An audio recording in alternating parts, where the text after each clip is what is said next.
Have you ever wondered about the very first Europeans who stepped onto the land that would become Boston, setting the stage for one of America's most historic cities? The first permanent European settlers of the Shawmut Peninsula, the land where Boston now stands, were English colonists led by William Blackstone in 1625. Blackstone was an Anglican clergyman who chose to live alone on the peninsula for several years before the larger Puritan migration began.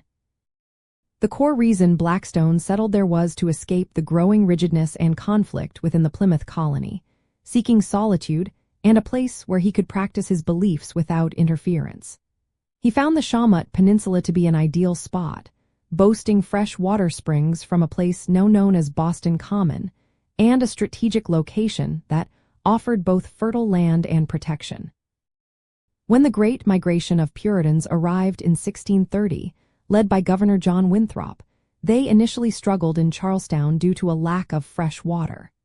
Blackstone, recognizing their plight, invited them to share his abundant resources on the Shawmut Peninsula.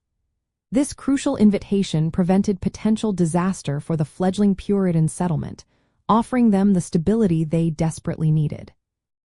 This move, facilitated by Blackstone, allowed the Puritans to formally establish the Massachusetts Bay Colony and renames the settlement Boston, after their hometown in England.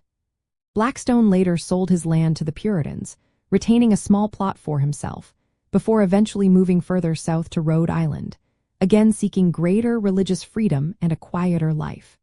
His original property stretched from what is now Beacon Hill down to the Charles River.